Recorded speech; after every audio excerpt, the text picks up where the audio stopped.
We're live. Well, ladies and gentlemen, so he is back again after a long time, long break from my channel, but I had to bring him on because I saw his email came into my inbox yesterday about his new Jaimini courses that he's going to be doing, and he's going to be talking about all kinds of information in Jaimini. So when I saw he's going to be talking about Arudha Lagna, I'm like, okay, I gotta email him, and I'm like, you got to come on my channel and talk about your course, and especially the subject of Arudha Lagna. And what we're going to do today is we're going to open the can of controversial worms today, and this is why specifically I brought him, so he can help me open these can of worms of controversy. So please help me welcome my main man, Marc Boney.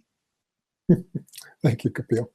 How are you, sir? It's been such a long time. No, it has, Kapiel, and it's nice to be back. And to answer your question, actually, I've hardly ever been better, so I'm good, thank you. So what have you been doing since you last came on my channel? Well, you know, I was taking very frequent trips to both Russia and India to teach. You know, particularly Russia, and I seem to have the karma of teaching Russians Jyotish, which has been actually a wonderful experience. They have tremendous enthusiasm, you know, very dedicated to learning, and they've treated me wonderfully. And I've been 4 times in the last 2 years. Wow, that is amazing. So if there's any of my Russian students listening out there, hello. I'm sure they will. I'm sure they will. Wow. And have you seen KRSchannel Rao at all in the past year? Well, you know, I saw him the last time was when I was teaching in their international program at the school. That was back in October, November 2014. Okay. Wow. You know, I've been authoring quite a bit. I started a subscription program called the Jyotish Journal, where when people sign up, they get an ebook from me on the first of each month. Right? Yes, like I'm getting it in your in my email. So in fact, I think I owe you a couple. But so anyway, and actually, I was kind of overwhelmed by the response to that. And many people signed up. 122 Russians alone. Wow. And so I've been doing a lot of writing, which I enjoy, and you know, people seem to be enjoying what I'm writing, so that's great. Exactly. I saw your article on how Moon, specifically Jupiter and Moon on the ascendant, naturally makes a writer, and Jaimini especially. Okay, so yeah, I wrote an article called "A Literary Love Affair." Yeah, that's the one. I was showing the astrology of authorship, both from the Parashara point of view and also those combinations that come to us from Jaimini. Jaimini, yeah.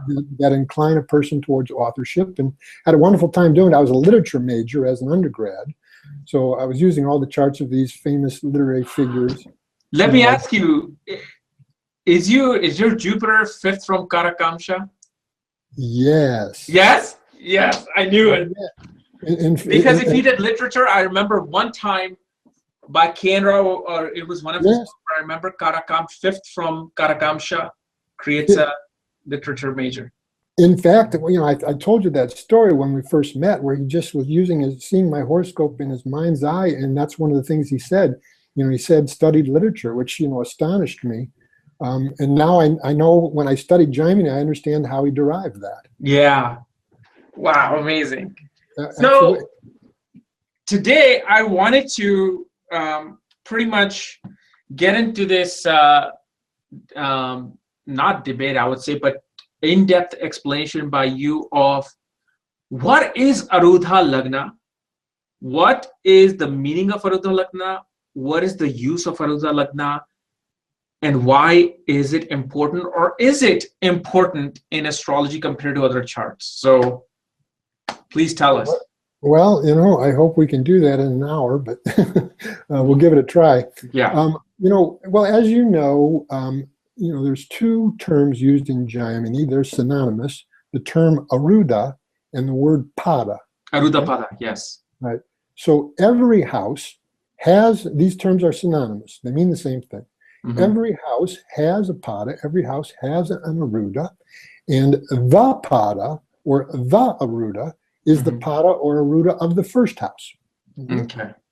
And so, first of all, I think everyone needs to understand the word Arudha literally means image, as in mirror image. Okay. So the Pada or the Arudha of a house is like its mirrored image. Okay. and therefore it takes on similar meanings, you might say, similar significations. And the first thing we need to understand is how these padas are derived. It's very simple. However many houses the lord of a house has gone from its house, counting an equal number of those, you arrive at some house that becomes the pada of that house. For example, if your Lagna lord goes into the 5th house from the birth Lagna, counting 5 more is going to take you to the 9th house. So in that case, the pada or the Arudha of the 1st house is going to be the 9th house. So, to give people sort of an immediate feel for how these can be utilized and maybe make it more concrete as to how they're derived, could you pull up that chart of Albert Einstein that we discussed? Yes.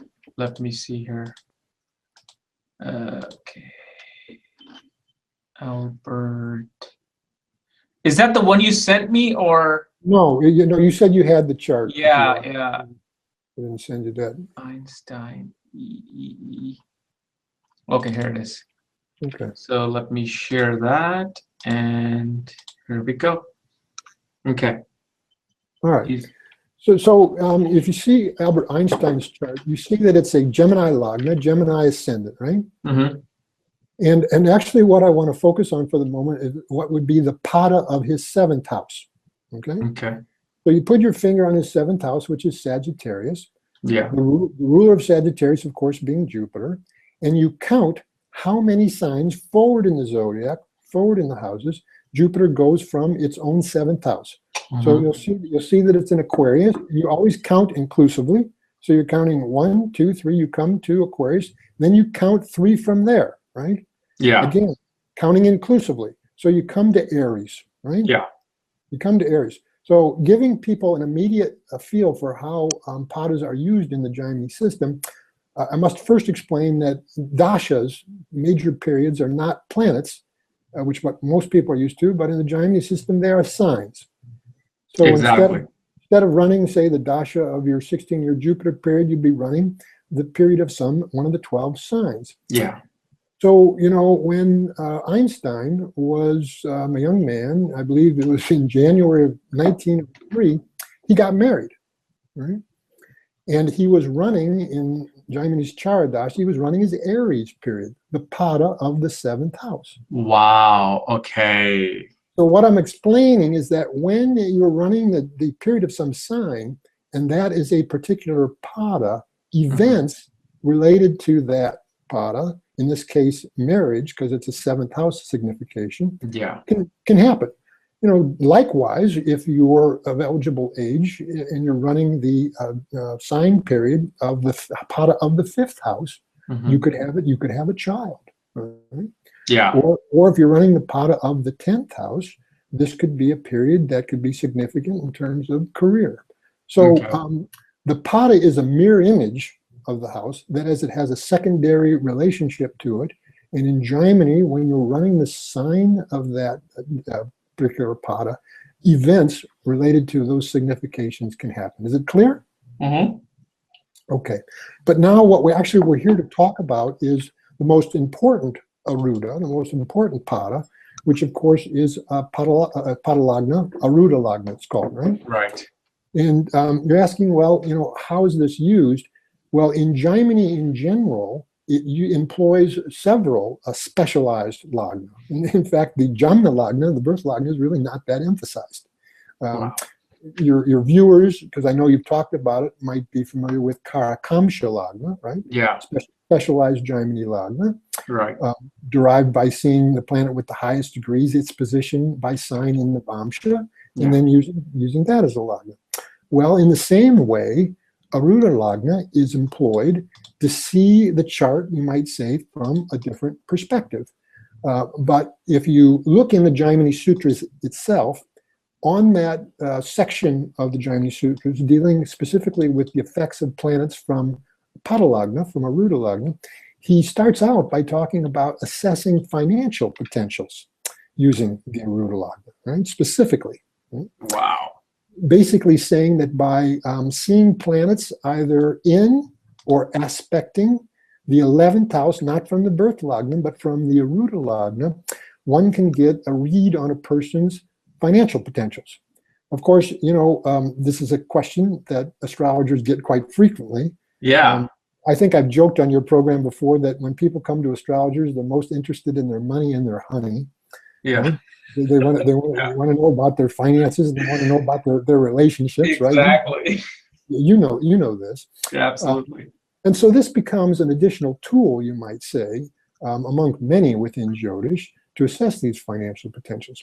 So I can remember long ago when I was first studying the Jaimini Sutras and I came across this.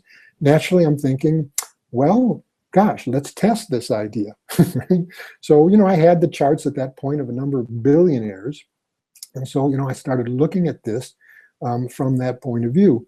So if we could pull up the chart of Bill Gates. Yes. And then we'll get into that controversy you talked about. Okay. So here's Bill Gates. Great. So we're displaying this in both the South and what's called North Indian style charts. So viewers who may be more accustomed to seeing one versus the other can make this out. But before I actually start talking about this chart by itself, I want to talk about this controversy you mentioned. Because there's that generalized rule for calculating padas, right? Mm-hmm. But there are in the Shastra, both the Jaimini Sutras themselves and in those chapters dealing with Jaimini techniques in Parashara Horas, it mentions some exceptions when calculating specifically the pada of the first house, or Arudha pada. Mm-hmm. Basically, it says that pada, the first house can't be its own pada, right? Which would happen according to the usual method if the lord of the first house was in the first house. Yeah. And it can't be the seventh house as well from the birth lagna. So it gives some exceptions, some rules for calculating what would be the case in those instances. Now, the controversy comes in that some astrologers like Kapiel Raaj, who was of course my mentor, mm-hmm. Does not abide by these exceptions. He does not use them. His researches, according to him, indicated that they don't give as good as results as the normal method. Okay. And therefore, he doesn't teach them to his students like me.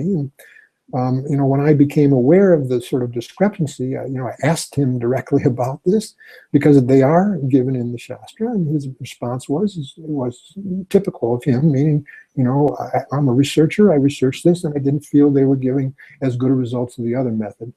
I also later came to know that, there's we talked about this, there's a very legendary Jaimini scholar practitioner named Vimuri Ramamurti Shastri. Ramamurti Maruti, which Kapiel Raaj actually kind of studied from like Eklavya. Well, if you don't mind my going on a little tangent, it's kind of an interesting story. Yeah. When Sri Rao was really going deeply into Jaimini and trying to understand the system, he became aware of this man, Vimuri, who lived in kind of a remote area of Andhra Pradesh, which has always been kind of the seat of Jaimini. Mm-hmm. And he had this reputation of being an extraordinary predictor. And he would write out his predictions. And not only would he write them out, he would make notes about what his predictions were based on, both dashas and different factors. And, mm-hmm. And so when Mr. Rao heard about this, whenever he heard that someone was going into this area, he would actually pay them to have a consultation with Vimuri, giving them their chart, as long as they came back and gave him the notes, because he wanted to see what Vimuri was doing. Right. He wanted to, as you see, re-engineer it. And actually, he got some hints about certain things that helped him advance his own understanding in Jaimini. And so the reason I'm telling this story is that at one point I asked him directly, did Vimuri use these exceptions? Yeah. And he said no. Right? But this is controversial. There are many Jaimini scholars saying they're in the Shastra, they're right there, you should be using them. So, every student of Jaimini, everyone who wants to become proficient in it, has to make a decision about this themselves.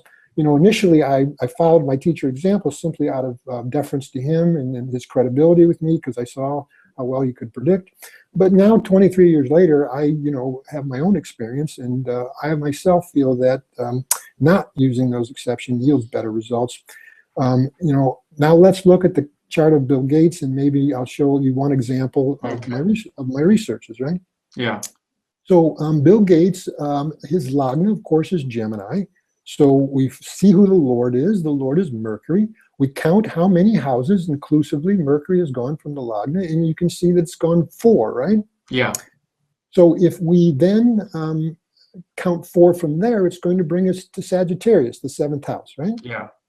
But if you were going by those exceptions, it would stay in the 4th house. Right. In other words, the Arudha Lagna would not become Sagittarius, it would become Virgo, okay? Okay. So now, coming back to the first sutras in the chapter on Pada, where we're assessing wealth potentials, what it says is that, basically the implications are the more planets that are in the 11th house from the Arudha, and the more planets that aspect onto the 11th house, the better. All right, it shows more great, and not just that, but the conditions of the planets are very critical, meaning that if a planet is exalted, if its planet's in its own sign, Vargotama, in a great friend sign, the more of this that is there, the greater the wealth potential. So now remember, if you go by the general rule for calculating, am I getting too technical here? Is this okay? No, this is working. Okay. Yeah, this works. Okay. So, the normal way of calculating Pada here would make it Sagittarius that I said, right? Mm-hmm. So if you put your finger on Sagittarius, Libra becomes the 11th house from there, right? Yeah. And what do we see? That we see Venus, a natural benefic in its own sign. Yeah. We see Saturn exalted. We see the sun. And then also, again, you must remember in Jaimini that the aspects are Rashi Drishti, that is sign site, not Graha Drishti, not planetary aspects, in which case Jupiter also aspects here because fixed signs aspect onto movable signs, and then also Ketu. So in other words, the 11th house from the Pada Lagna using Sagittarius has the influence of no less than 1, 2, 3, 4, 5 grahas, including an exalted planet, which the sutras highlight specifically for creating what they refer to as a Srimataha, which means someone who's fabulously or gloriously wealthy. Mm-hmm. Okay. Now, let's look at it from the other point of view. If you use Virgo as a Arudha Lagna, and if you look on the 11th house from there, all right, it's devoid of any planets. It also doesn't actually even get the aspect of any planets. Yeah. Now, the Lord is well situated, the moon, it does get an aspect from an exalted planet, but the picture is really much more dramatic, wouldn't you agree, using Sagittarius in the 11th house from there versus Virgo in the 11th house from there. Right. Okay? Now, so, I had a question. What about the 2nd house in Arudha? What about, because it's also the house of wealth? Yes, of course, and I'm getting to that. Okay. There's another sutra after he talks about planets in the 11th house from Arudha. He then also there's a sutra that says basically if you have the moon, Jupiter, and Venus in the 2nd house or in the Arudha Lagna, depending on how you translate this one word, this can also be very wealth producing. And of course, actually from the Jaimini point of view, if there are planets in, I'll get to that in a moment, but to answer your question, the answer is yes, we can examine influences, planetary influences on the 2nd house from the Arudha Lagna as well. But he specifically starts out talking about the 11th house. Remember, the 11th house is gains of all variety, right? Yeah. Labdabha. Mm-hmm. So, so Bill Gates was the first chart I looked at when I was kind of assessing this kind of thing. But the second chart I looked at, and viewers may not be aware of this person, but there was a person who kind of was the Bill Gates of his time period, a man by the name of J.P. Morgan.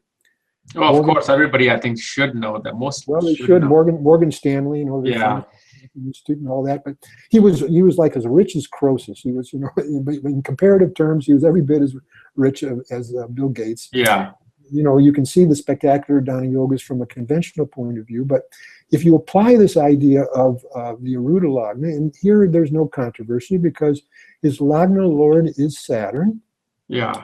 You count how many houses Saturn has gone from the 9. 9, and you count 9 from there. Where do you end up? 5th house, Gemini. You end up with Gemini. Now everyone should think about Gemini as being like the Lagna, like the first house. In this case, the Arudha Lagna, and we look at the 11th house from there, which would be Aries. The 3rd house, yeah. What do we see? Well, let's just say it's the 11th house here from the Arudha Lagna, and what do you see? Well, first of all, you have 3 grahas there, right? Yeah. But including an exalted planet. Again, right? Yeah. And actually, the moon will aspect onto it from here using Jaimini aspects. Yeah. But then, by implication, you're also wanting to look at the 11th Lord from the Arudha Lagna, right, and see what happens there. And here you see it's Mars in its debilitation sign, but what? It gets this strong Nietzsche Banga. The debility is broken, and it's within a very exalted Jupiter. Yeah. So, here, what's given in the sutras is, playing itself out. Planets, and it even suggests that the source of the wealth can be seen or understood, or you can assess that by seeing which grahas do influence, are either in the 11th or aspect on the 11th. And, each of the planets have different significations, right? Mercury, signifies commerce, and particularly here the sun, government, and also other things, anyway, and you can kind of make some sort of assessment. People ask me, all the time, well, Mark, how can I make money? Or, what kind of business should I be in? What kind of product and service? And, one of the ways I look at this is by seeing the influences on the 11th house and the 11th Lord from the Arudha Lagna, getting to your question about, well, how is this utilized? Okay. Yeah. I mean, that was one of my questions as to what is it like, if you had to explain it, like right now, let's say, Sri Mark, what is Arudha Lagna? I mean, that's because let it okay. All right. So the illusion, the Maya of your image, or what is the Arudha? Well, we know the Madha and the calculation, but the essence of. Well, that style of interpretation, which I know some teachers of Jaimini are sort of propagating, is not one that you'd hear Sri Rao talk about. Okay. And it's not one that I really think of. Again, it's a alternative lagna for giving you a different perspective and looking the chart at a different angle. In this chapter on Arudha Lagna, the sage makes a very interesting statement. He says, all the combinations I gave in the previous chapter for seeing the effects of the planets from KRSchannel can also be applied to the Arudha Lagna. So you were talking about my Jupiter falling in its own sign in the 5th house from KRSchannel. Well, it turns out in my case, my KRSchannel Lagna and the Arudha Lagna are the same. Oh, okay. So he's essentially saying that those combinations that I gave you in the previous chapter for authorship, looking at it from the 1st and the 5th house from KRSchannel, you can apply Arudha Lagna the same. But Mr. Rao gave me a hint once that that looking at the profession and looking at career matters from the standpoint of the Arudha Lagna can be particularly useful. Okay.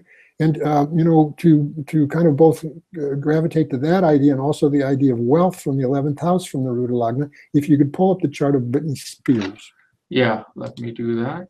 And okay, hold on.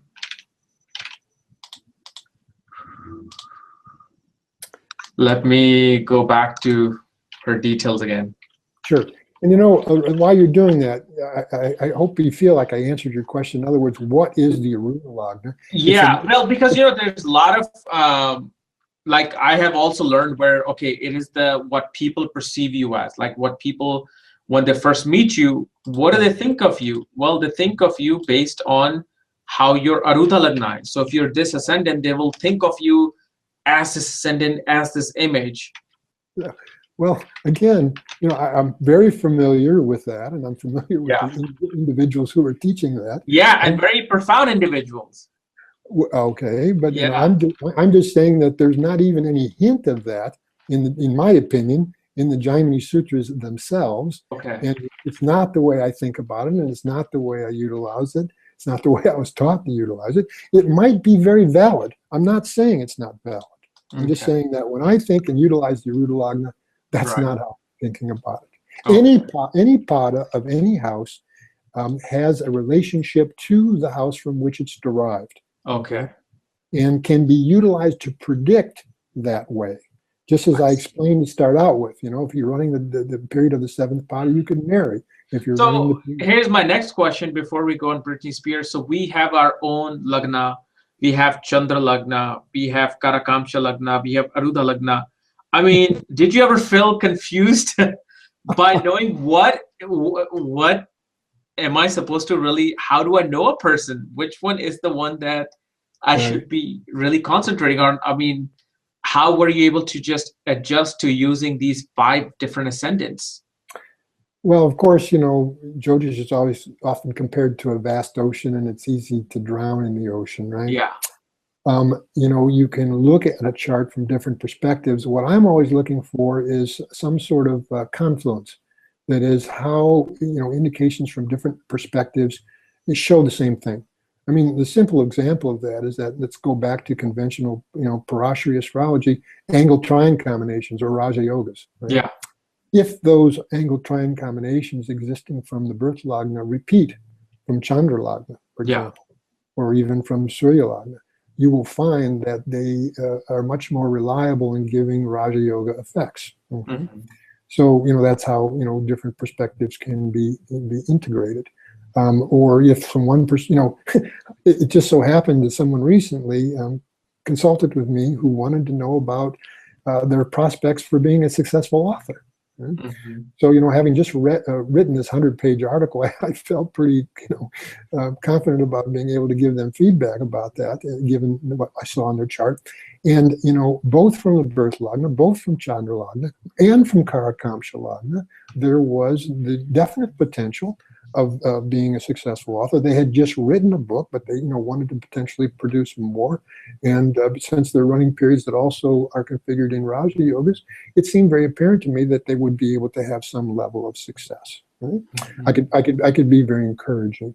But yes, it gets complicated, Kapiel, no question about it. Yeah.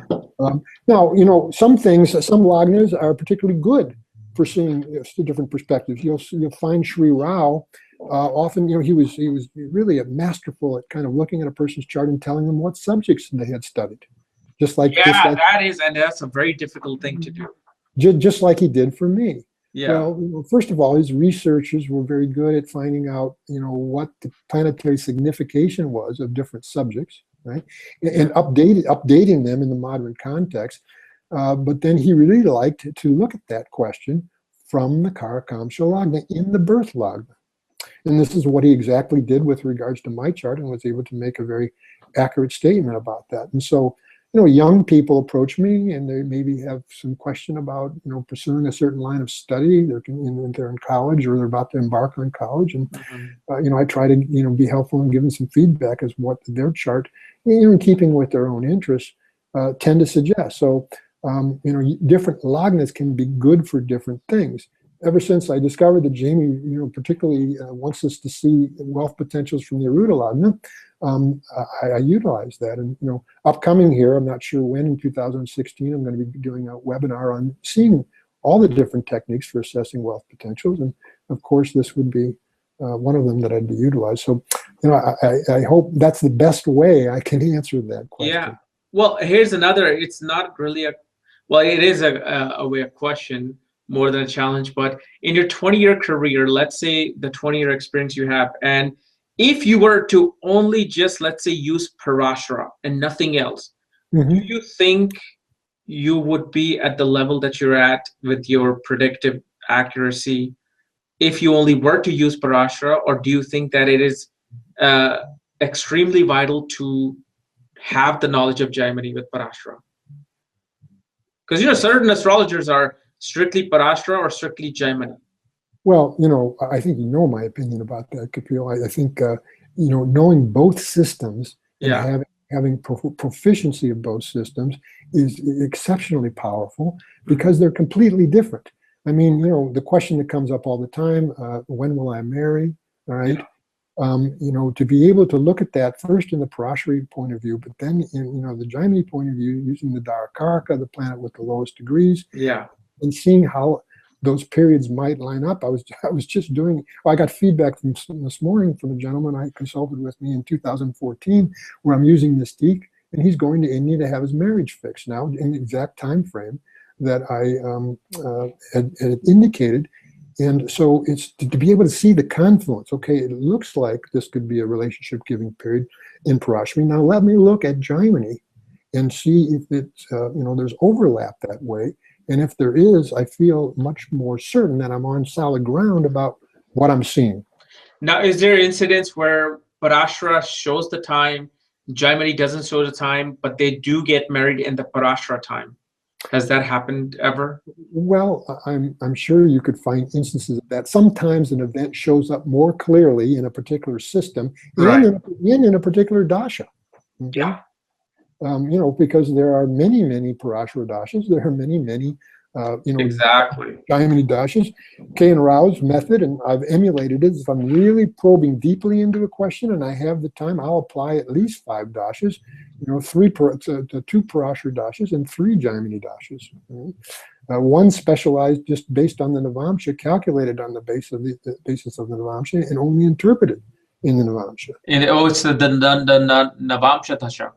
It's one of the Navamsha dashas that basically was the Murray's primary predictive tool, and I came to know one of Sri Rao's primary predictive tool as well. So, the point is that I have a particular point of view here. I'm a student of Kapiel Rao, right? I joke that I'm a pale reflection of him, and so you're going to ask me if the composite technique of using both Jaimini and Parashara is powerful. But my advice to beginning students is that you should get a good solid foundation in the Parashara system before you then start confusing yourself by learning Jaimini as well. I see a lot of beginning students in Russia doing this, and they end up with kind of a goulash. Yep. And it's not advisable. Okay. Yeah. It's not advisable. But can we get back to the Britney Spears chart? Yeah, it's on. Okay. Do you see it? Oh yes, no, I see it. Okay. So you'll see that her Lagna, her birth Lagna is Virgo, right? Mm-hmm. And so we find Mercury, the ruler of Virgo. We count how many houses away from the birth Lagna it is. And of course, it's 3 houses away in Scorpio. And we count 3 more from there. And we come to Capricorn, right? Yeah. So Capricorn now becomes the Para, or the Arudha Lagna. And I was fascinated once to come across a passage in not the Jaimini Sutras, but in Parashara Hora, in the chapter on Raja Yogas. And it gave it a special Raja Yoga there. The formula goes like this. It said that if the moon is in the Arudha Lagna and it's with another natural benefic, and the natural benefics would be Mercury, Venus, and Jupiter, and Jupiter falls in the 2nd house from the birth Lagna, okay, which of course it does here. Yeah. And if both of these planets, the moon in the Arudha Lagna and Jupiter in the 2nd from the birth Lagna, both of these planets also get the additional Jaimini aspect of another strong planet, then it gives a very strong Raja Yoga. So if you look at her chart, you'll see there's an exchange that happens in her chart between the Mars and Sun, right? Yeah.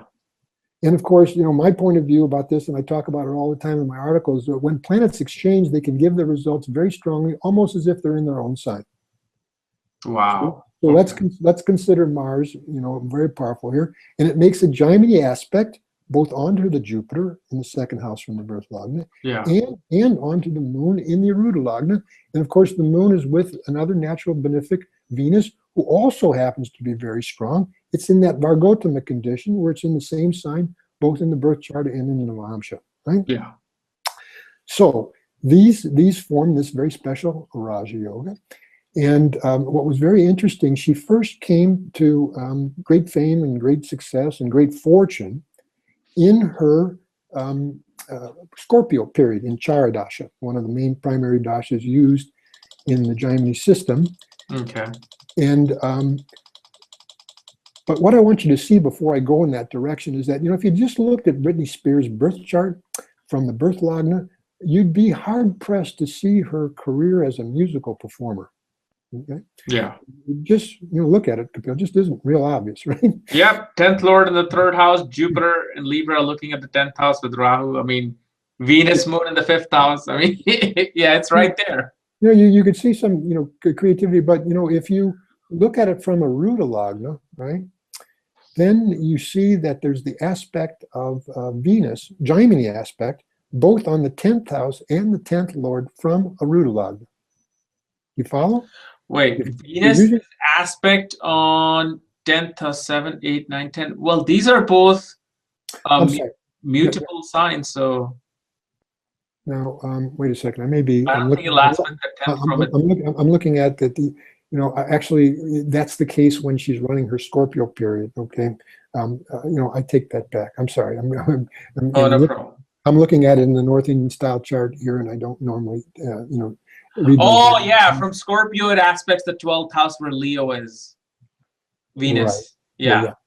So, but the point I'm making here is that when she ran her Scorpio period, you'll notice that it's the 11th house from the Arudha Lagna, right? Yeah.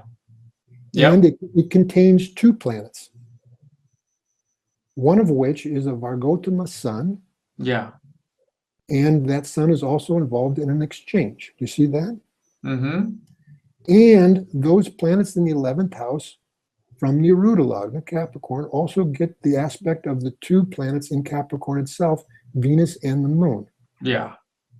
And Venus, of course, is also very strong. It is Vargotama. And in Jaimini, the moon-Venus combination is by itself, can be both a Raja Yoga and a Dana Yoga. This combination is mentioned at several points in the Jaimini Sutras, and I wrote an article about this particular combination. I think I may have sent you that article. But so what I'm saying is you've got 4 planets influencing the 11th house from the Arudha Lagna, and they have significant strength, some of them. Mm-hmm. And it was exactly when she was running this Scorpio period that the wealth first flowed into her life. So now, we're talking about it dynamically. Okay? Yeah.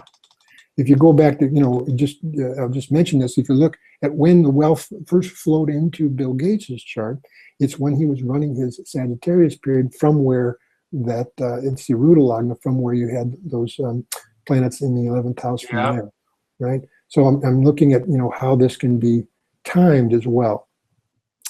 So let's pull up the chart here of Ross Perot.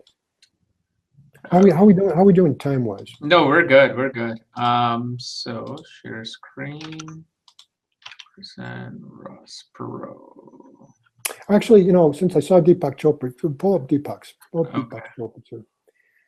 All right. So most people should be aware of Deepak Chopra. I don't know if he's a billionaire, but certainly his. He's worth at least 70 to 80 million. So I'm sure he has a very substantial net worth. And again, the first thing we want to do is to calculate the Arudha Pada. So we see that the ascendant is Aquarius, its lord is Saturn, right? Yeah. And so we count how many houses forward inclusively. Saturn is gone. It goes to Cancer. That's 6 houses away. Mm-hmm. And then we count 6 from there, which will bring us to Sagittarius. Yep. Look what happens to the 11th. Wow. Yeah. Amazing. Right? It has 4 planets. Yeah. But then also gets the additional aspect of another Graha, an exalted Rahu here. Yeah. Oh my God. And you'll see here, Mars has a special condition because it has this exchange with Venus, enabling it to give its results very, very strongly. Parivartana Yoga, yeah. 2 benefics are there, Mercury and Jupiter, and I want to say something about that. In the Jaimini system, it has its own methods for calculating both sign and planetary strength, Rashi Bala and Graha Bala, right? Okay. And there are various tiers of strength: first level strength, second level, third level, that sort of thing. But one of the things in the Jaimini system that particularly makes a sign in the house it's associated with quite strong is if it has the influence of both Mercury and Jupiter. So you see here that both Mercury and Jupiter fall in the 11th house from the Arudha Lagna. Now, these planets form Dan Yogas from the birth Lagna. Yeah. Right? So, it can be seen that way as well. But this is very, confirmatory, the fact that, his karma is that he would be what they would say, Srimataha, gloriously wealthy. Mm-hmm. Right? Absolutely. And so, now, I've emphasized planets in the 11th house or aspecting the 11th house. But by implication, also the 11th Lord and what's happening to it from the Arudha Lagna is something that should and be evaluated as well. So if you pull up the chart of billionaire Ross Perot. Okay, there it is. You're right there, right? Yeah. Okay, so now here we have the Lagna Lord is again Mercury, and it's gone actually 12 houses from itself. It's in the 12th house, right? Mm-hmm. So we count 12 from Taurus, which then brings us to Aries as the Arudha Lagna. Yeah. Now the 11th from there then becomes Aquarius, right? Yeah. It'll get the Jaimini aspect of the Rahu and Mars in Aries, but then also the benefic Venus from Cancer, right? Right. Doesn't have any planets in it, gets the aspect of them, but then look what happens to the 11th Lord from there, from Aries. The 11th Lord, again, becomes Aquarius. It goes to where? The 9th house. 11th from it. Oh, wait. Use Aries as a Lagna, Kapiel. Oh, Aries as the Lagna. Okay. Oh, it goes into the 9th house. Yeah. That's the Arudha Lagna. The 11th from there. Yeah. Becomes Aquarius ruled by Saturn, and from there it goes into the 9th house of Bhagya, of fortune. Yeah. And gets the aspect of all the planets from Gemini. Yeah. Including Jupiter. Okay. And you'll see that, you know, from the birth Lagna, Saturn gets directional strength and Jupiter also gets directional strength. Mm-hmm. So if you look at it, every graha but Mercury and Ketu, I'm sorry, I take that back. Every graha but Mercury either aspects the 11th house from the Arudha Lagna or aspects or is connected to the 11th Lord. 11th Lord. So nicely placed in the 9th house from the Arudha Lagna of Bhagya, of fortune. So this is the chart I wanted to illustrate to see how it's important to also evaluate the 11th Lord from the Arudha Lagna, not just planets in it or aspecting to it. Okay. Okay. All right. So pull up the chart of let's see, Donald Trump. Oh, there you go. Very, very much a controversial character that in news these days. I've been joking to friends that only Jyotish and the idea of karma can explain why this man continues to be a viable candidate for the president of the United States. But of course, I'm expressing some of my own political views there. Yeah. But anyway, if you here's where again the controversy would come into place, because we can see here that his birth Lagna is Leo, right? Mm-hmm. And, you know, the sun is the ruler of Leo. So you would count 10 from there, right? Because it falls in the 10th house. And if you counted 10 from Taurus, what you'd end up back with is in Aquarius. But according to the exceptions, that is not permissible. And then, you know, actually the Arudha Lagna would become the 4th house from the birth Lagna, which would be Scorpio. Yeah. In KRSchannel's method of calculating this, you would end up with Aquarius as the exactly. Yeah, 7th house. Now, in this case, it's not particularly conducive because from either way, both Jupiter and Mercury, and bear in mind what I said about them in terms of the Jaimini system, are going to either be in and aspecting from both perspectives. Okay. Yeah. But it also shows his wealth potentials. Either Arudha Lagna that you use and prefer would show the wealth potentials here, particularly with Jupiter and Mercury sign aspected by Mercury in its own sign. Exactly, and they both are aspecting the 11th from the Arudha Lagna. Exactly. Yeah. Right? So, and you know why I'm showing this chart? It's actually just an excellent illustration of the Parashara principle of how the nodes of the moon can form very powerful Raja Yogas. Rahu, he's been running his Rahu major period. Of course, it's exalted here, strongly placed in the 10th house. And with the Lagna Lord Sun also getting directional strength in the 10th house. And, you know, he's been running, you know, first it was Rahu Sun, then Rahu Moon, then Rahu Mars. All of them are very, very strong periods, which explains, you know, why he's such a phenomena at the moment. Yeah. Okay. But, you know, what I'm illustrating here is how his chart shows wealth potentials. You know, it does from other perspective too, but, you know, you ask, well, why use these different lagnas? And part of my answer is that because it confirms. Yeah. Absolutely. You see things from a number of different angles. And, but I want to, before we, how much time do we have left here? We got 20 minutes. Oh, okay. No, we're doing fine then. Yeah. I alluded earlier that Sri Rao gave me the hint once that it's kind of useful to use the Arudha Lagna to see perspectives about career matters, right? Mm-hmm. And so I'd like you to show the chart of the violinist. The violinist I sent you. I think it's towards the bottom of these pages. Well, I wanted to ask you. So, sure. Arudha Lagna, the 10th house is Scorpio for Donald Trump, and 10th Lord goes into the 5th house. How would you see his involvement in real estate from the Arudha Lagna?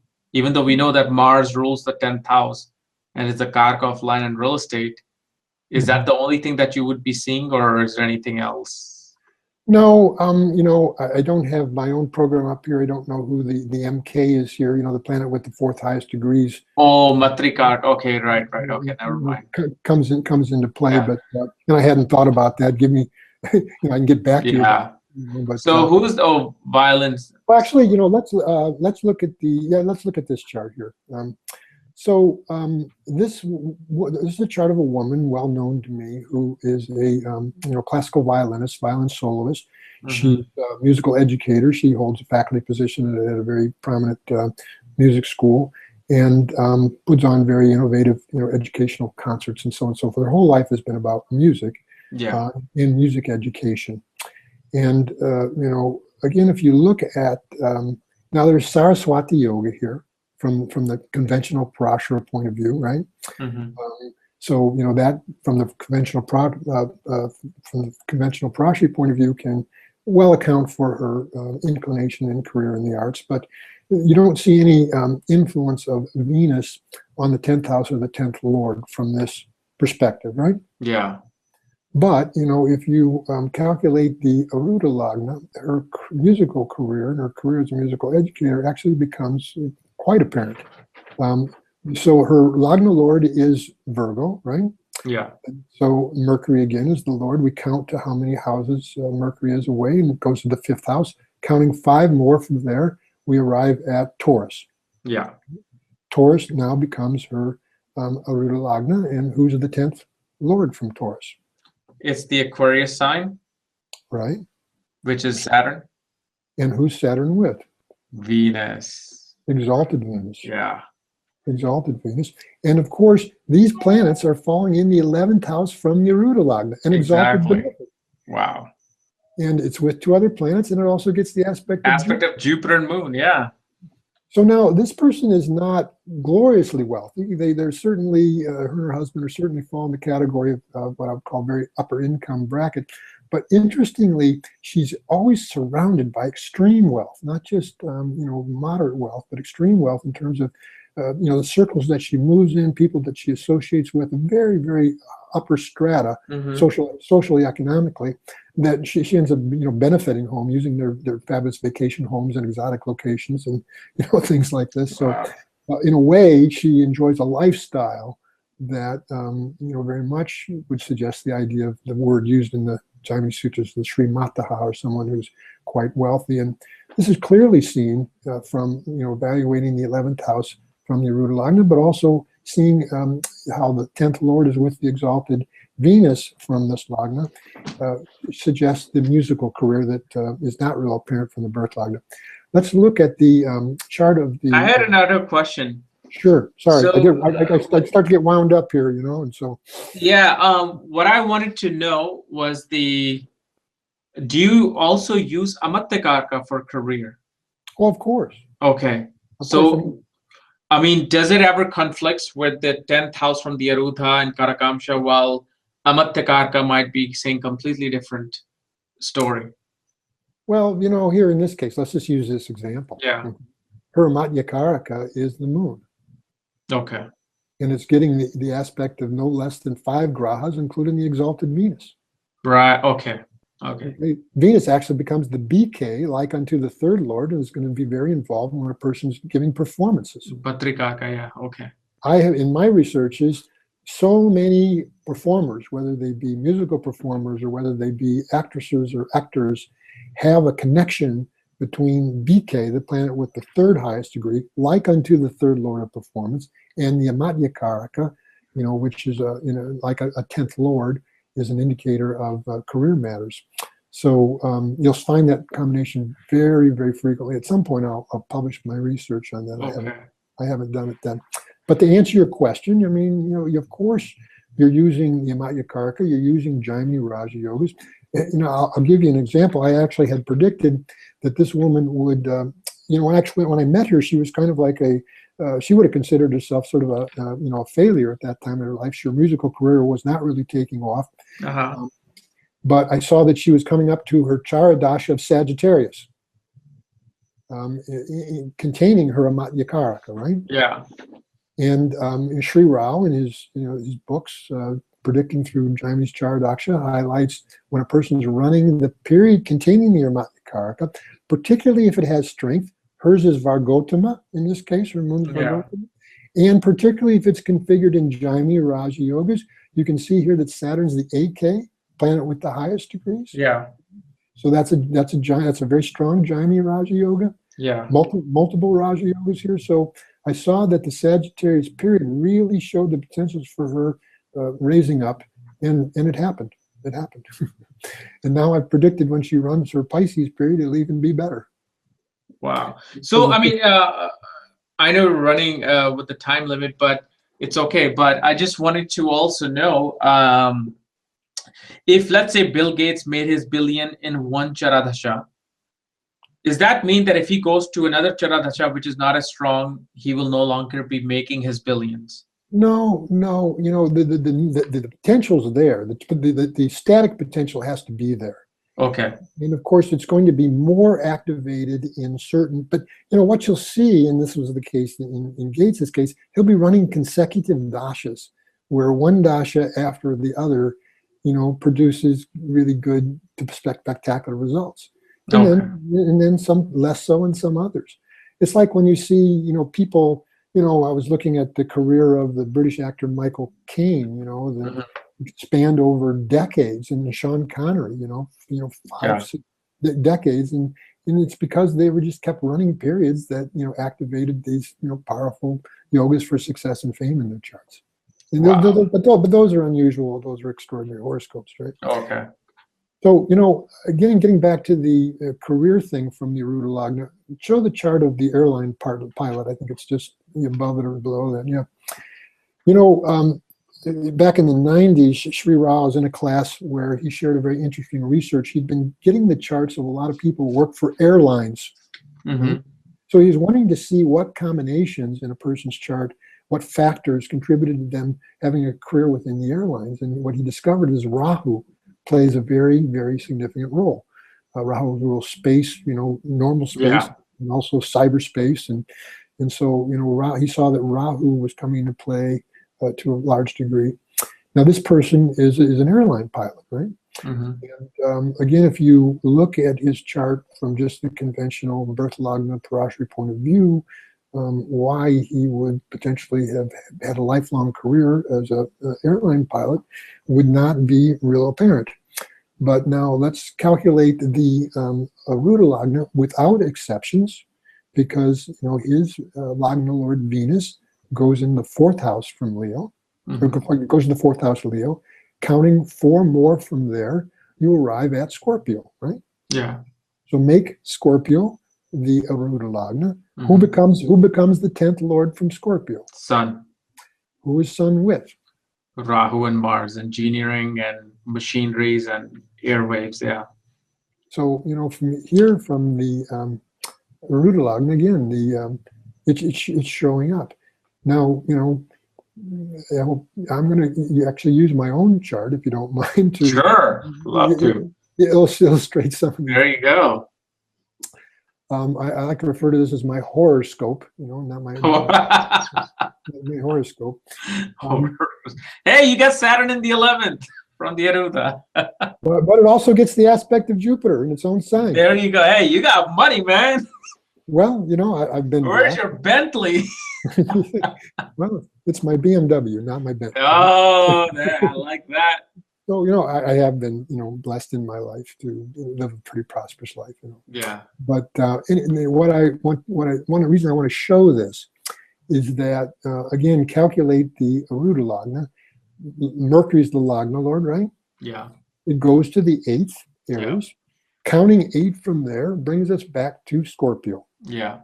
Scorpio being now the Arudha Lagna. Yeah. Who's the 10th Lord from there? Moon. Sun. Sun. Where does it go? Sun goes into the 6th house with Mars and Mercury. Right. Sun exalted, right? Yeah. Mars in its own sign as the 6th Lord in the 6th house from the Arudha Lagna. Yeah. Well, one of the, I haven't really been, I've been more of what's called, Mr. Rao used to refer to as an academic Jyotishi, meaning it wasn't my occupation. It's not how I made my living. I just loved studying it, and I would give consultations, and I would author, and I would teach. But my career life, I had my own management consulting company. I was an executive coach. I worked with business leaders, hopefully trying to make them more effective as business leaders. And what I was doing all the time is dealing with issues related to their employees, the people who reported to them. Wow. And I was an executive coach. I was often, the Amatya Karaka, that is, I was the right-hand man of the king. Sun represents the king, represents royalty, represents people in high positions. Mm-hmm. And so, this career that I was having as an executive coach, as it's called, or a management consultant, is very clearly indicated from my Arudha Lagna. And the interesting thing is this was all happening when I was running my Aries period in Charadasha. Wow. And what is your Amatya Karaka? You see my point? Do you see my point? Yeah. The Amatya Karaka is Mercury, and its combination aspect with the moon. The Atma Karaka is a Jaimini Raja Yoga. Okay, and Mercury is also an astrologer, so it's a... Well, actually, one of the ways in which astrology shows up in the this system, the Jaimini system, is when you see Ketu in the 10th house. From Ketu the 10th house, yeah. That's true. Yeah. One of the Jaimini sutras very much hints at the fact that Ketu in that system, it relates to the occult sciences, the mathematical sciences, of course, of which Jyotish is one of them, right? Actually, oh my God, that is so true. Yeah. Now I'll explain a little bit, Kapiel, why I have so much faith in K.R. Rao's methods. Well, I have faith in him now because I've been using him for 23 years in their work. Yeah. But the reason they made an initial impression on me, and I said, well, I'm not going to study with any other teachers. I'm going to study with this man. Yes. And I'm going to learn Jaimini. And the reason being is that when I had one of my first consultations with him, he pinpointed a period in my life, I believe it was around 1992, 1993, and he said, you got a big job during this time. You got elevated. This raised you up, this period. Mm-hmm. And, it was absolutely correct. I was working for a consulting firm at that time. I was made a VP, one of the VPs in the San Diego office during that time. Of course, I thought he was using Parashara Jyotish, and I'm looking at that period and sub-period when that happened. I'm kind of scratching my head trying to see how that could be the case, right? Yeah. Because, it wasn't that obvious. But what he was seeing is that I was running my Aries period, okay, which contains this Amatya Karaka. Yeah. Right? It's formed in a Jaimini Raja Yoga, and I was running the sub-period of Cancer from where those planets would now fall in the 10th house. Okay, wait, you were... Okay, that's right. Yeah, that's true. I ran the sub-period of Cancer. Now, all those planets go in the 10th from there. And, so this is a method now that I've used myself many times to identify, potential good periods for people professionally. And, there are lots of things to consider: strength of planets, afflictions. We have to qualify the yoga, right? Mm-hmm. As always, same thing with Parashara yogis. But, these methods that I've found to be just very, very effective. And the credits to him. Oh, I mean, it's amazing. It's like pinpoint effective. That's the thing. Well, it can be. Yeah, I mean, you just showed it. It's absolutely like penetrating into the truth of a chart. And it's relatively simple. Yeah, very simple. one of the things that I appreciate about Jaimini is that events, not always, but events can come out just very simply. It has kind of an elegance to it. I almost say an intellectual beauty to it, where events can come out just in a very straightforward, simple way. Now, it's not always the case, but very, quite a few times it is. One thing I wanted to ask you, because whenever we try to look at marriage timing in Jaimini, what I sometimes notice that a person would run through a certain charadhasha, and the antra charadhasha that they were running had the aspect of Dharakarka in all of them. And so I'm like, okay, which one are they actually going to use? So is it because you have to rely on the transit of Jupiter and Saturn in Jaimini while seeing if the Dharakarka is affecting the 7th house or any Antradasha house? Well, because I see them influencing the Dharakarka influencing literally 5-6 houses, or 4 houses. I would say. I wrote an article, Kapiel, that if you haven't seen it yet, I would recommend, because it answers your question. It's called The Mighty Mouse of Matchmakers. It's basically about using the Dharakarka in timing marriage, and I make the point in that article that yes, the Dharakarka is going to be in some sign. It's going to aspect a number of others, right? So there's going to be a lot of periods and sub-periods that you're going to be potential. But then how do you start narrowing it down? Right. And this is why I come back to the composite technique. I use, starting out with, I use 3 dashas in which to then try to zero in on periods that there's overlap and confluence, and it looks like in all 3 systems, this looks like the period. I use Vimshotri. I use another planetary dasha called Yogini, which, by the way, in my experience, is particularly good for timing relationships. Right? I was teaching this in Russia. But then I also use Chara dasha, and then if I'm going further than that, I'm applying additional Jaimini dashas. But I'm finding usually that those 3, this man I told you that I was having further conversation with the morning, whose marriage seems like I'm timed. It's going to be married in April. I could show you, if we pulled up that chart, it's the exact thing. He's running a period and sub-period in Parashara that shows this potential. He's running a period and sub-period in Jaimini that shows this potential. He's running that period in Yogini that shows the potential, and the transits are supporting. You're wanting to. Do you ever work with the Manduk Dasha at all? Well, of course. I'm a student of Kapiel Raaj. Okay. There are some 44 dashas of Jaimini. Yes. And there are the chart. What Vimshotri is to the Parashara system, Chara is to the Jaimini system, which means it's an all-purpose dasha. It can be applied to any chart for any event. Yeah. But now there are also conditional dashas, just like there are in Parashara, that only apply to certain charts. You've mentioned this Manduka dasha. Again, there are some Jyotishis say, well, that's not the correct name for it. I believe he got this from the Murray. And it's where you have, from the birth lagna, you have to have 4 planets in Kendra. Kendra, yeah.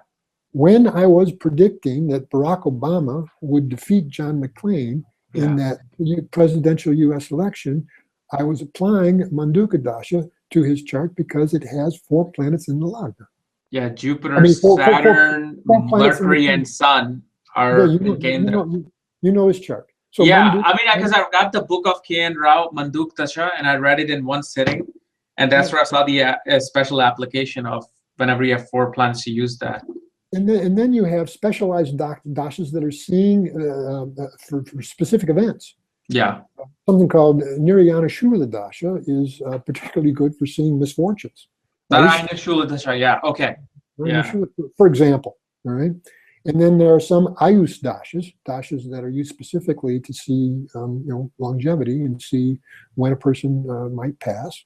And so you have these all-purpose dashas, you have conditional dashas based on the chart having certain features, and then you've got specialized dashas, and this is where your head starts to hurt. Exactly. I was going to ask you, did your head ever spin knowing that all these dashas are all these different systems? Your brain is like calculating quickly.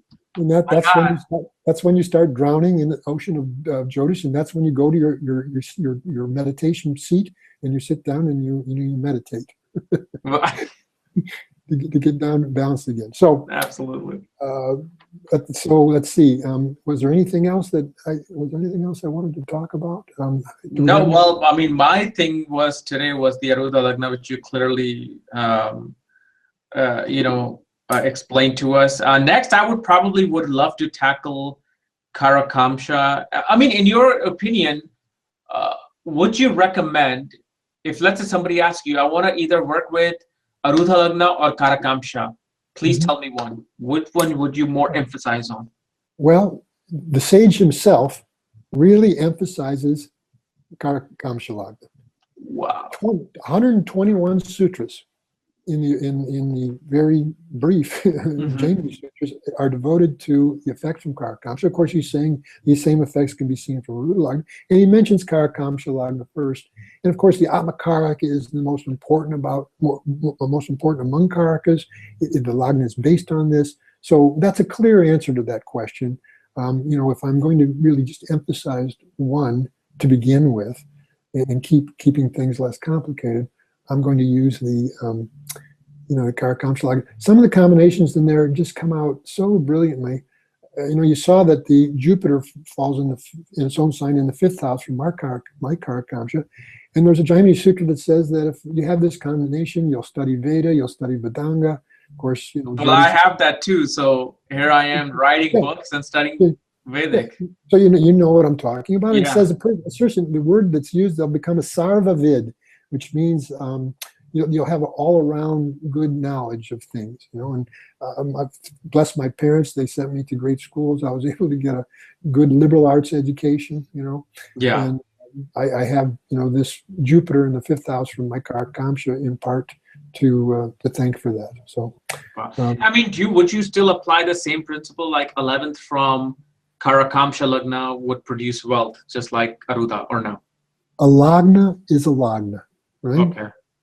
Yeah. Ladna Bhava is the 11th house. 11th house. So I'll share with you that in the Jaimini Sutras it gives specific combinations for seeing authorship from the Karakamsha Lagna. Well, what I discovered, and this is what I show in my article, is that using those same combinations from any Lagna, right, can be applicable. Even Dasha Lagna. From the current Dasha Lagna. Yes. Okay. Right. And I refer. Yeah, you actually talked about it too. The violinist client, the 11th from that was also working. I think you just showed. Oh, Britney Spears. Yeah. Britney Spears. Right. Yeah. And so a Lagna is a Lagna. It means you can evaluate the patterning from a particular perspective. And I'm aware that maybe beginners are watching this and they're thinking, "Well, God, this is hopelessly complicated." Yeah. I know. For me, it makes sense because I quickly grasp it. But no, it's not really complicated. Once you get to know this stuff naturally, it just. Well, I tell my students, how do you drink the ocean? And my answer is one sip at a time. One sip at a time, exactly. Well, you can get indigestion by trying to absorb. Exactly. But if you take it a sip at a time, then you'll be able to it'll take you a gazillion lives to drink that ocean, but you'll do it. Well, we'll get a good long drink in this lifetime. I know. And in your opinion, do you still feel that you would recommend Karakamsha Lagna versus Arudha Lagna versus what the sage has said? I'm a little uncomfortable with the question. If I'm going to, in the sense no, because let's say if student says, Guru, I'm so confused with this. Can I just use one Lagna and work with that as a student? What would you? Why can't I look at educational matters in the 5th house from Karakamsha and wealth matters from the 11th house from Arudha? Why do they have to be mutually exclusive? Yeah, no, that's true. But if somebody just simply wanted your opinion on it, would you just still say no, use both, or would you still pick one? What I would say is that use the birth Lagna, keep it simple, and just look at the 5th house and the 5th lord from there. Okay. And you think that works just as strongly? Well, of course. Of course, it's just as valid. But again, it's more powerful if you can, see things from different perspectives. And again, what you're looking for is, another favorite teacher of mine, Hart Defoe, used the word confluence all the time, by which he meant that a number of factors are pointing in the same direction, right? Okay. And so, that's what I'm always looking for. I don't always see it. Sometimes I see a very confused picture, Yeah. right? But sometimes you see things repeating from certain angles. And when you see that, just an example came to mind. I have a friend who's a wonderful guy. He's had a lot of relationships, but he's never married, which, for a white middle-class male who makes a good living, that's a really rare thing. Yeah. From the birth lagna, from Venus, from the moon, his seventh lord goes to the eighth. Wow. Okay. Now So I now- see you're making sense. Now, this brings me to a point. The Shastras, the ancient text, talks us about different intensities of karma, fixed, firm, or flexible, right? And my students will say, well, how do I know which karma is more fixed, which karma is more flexible, and which karma, is, firm? Kind of the three levels. And the only way I can answer that question is that if certain things continuously repeat from a number of different perspectives, and here we have to include the divisional charts, well, then you're seeing more of a fixed karma. If you see a disparate picture in different matters, it represents a less of a fixed karma, and maybe potentially then is more alterable. Right? So confluence is the word that resonates in my mind that I'm looking for when I'm evaluating things from different perspectives. So even in Jaimini, you would also, like you were showing this wealth combination, did you also, or did KRSchannel also show to look at the divisional charts as well in Jaimini? Well, of course. Well, one of the main uses of the divisional charts is see strength of planets. Right. If a planet is falling in a very good condition in the Navamsha, exalted, own sign, the Trikona sign, and it repeats, giving a good dignity and number division, well, that planet's got some juice behind it. Yeah. It can give its results powerful, or it's Pragotama. Right. And so, that's one way I'm using the divisional charts. But, I'm teaching a course coming up starting in the beginning of February about more advanced Jaimini, where I'm going to bring in how the divisional charts are brought into play. Okay. Do you ever record these sessions and put it out for people to buy them, or your lessons? If somebody cannot attend it? Well, I was just doing all this traveling and teaching in foreign countries, but now this year my goal is to teach online. Okay. And my first, my website, which is just my name, www.marcboney.com. If people want to check that out, there are two course offerings that are coming up. Actually, one's starting this Saturday. I'm calling the course "The Essentials of Maharishi Jaimini's Upadesha Sutras." That's basic. That's a basic course, right? Okay. And so all levels are welcome there if you haven't, been exposed to the Jaimini. But then starting, I think, Saturday, February 6th, for people who have mastered the basics of Jaimini, I'm going to be doing a more advanced course on Jaimini where, this question about, well, think of it this way. You see how important it is to take a dasha lord in the planetary system and, for marriage, to see how that is placed in the Navamsha. For career, see how that's placed in the Dashamsha, and so on and so forth. Well, of course, when you're running a sign dasha, in Jaimini, if you're doing it in a more advanced and sophisticated way, of course you're examining that period, not just in the birth chart, but also in divisional charts. For example, if you're running the sign dasha of the position of the Dharakaraka in the Vamsha, that can just as easily bring marriage as a period in the birth chart when you're running a sign containing the Dharakaraka. Wow. Okay. You know what I'm saying? Yeah. But again, how complicated, how many factors you want to bring into effect. I think I've joked on your show before, you start getting the me-go experience, which means my eyes glaze over. Yeah. I mean, once you started studying Jaimini and you were already familiar with Parashara, how long did it take you to really sink everything in like a musical symphony? How long did it take? Well, I mean, that's ongoing. Okay. To a point where you're comfortable enough to look at a chart, give a consultation. How long on? Well, I mean, let's break that down. Yeah. Sri Rao is a very practical person. So when he was teaching workshops and seminars that I was attending, it was like, how do I predict this event? How do I predict marriage? How do I predict childbirth? How do I predict career rise? And to learn those Jaimini techniques, if you have just a basic understanding of Jyotish, you could learn those in a single class and begin applying them. Okay. Wow. Now, of course, then, it develops and expands just like anything. But, just that technique I showed you where Rao timed that one promotional time for me. I mean, all you needed to know is two things. You needed to know about the Amatya Karaka. You needed to know about sign dashas. You needed to know about using Dasha Lagna from the particular sign you're running. And boom, you're there. Exactly. Yeah. It was very simple. When you showed me that, I'm like, wow. It's really not that complicated, right? You can make it more complicated, but and that's why I say it's sometimes events come out in Jaimini in a startlingly simple way. You know what I'm waiting for, though? Let me make a point about this. Pull up the chart of the Violinist again. Okay. Let me see. The Violinist. There it is. Okay. So when this person ran their Scorpio period in their early 20s, you see their Scorpio period contains their Darakaraka Mars, right? Okay. What happened? They got engaged. Ah, okay. Now, they didn't end up marrying. They decided not to, but they got engaged in that period. So in other words, it had great significance in terms of developments in their relationship life. Then they moved into their Sagittarius period. What happened?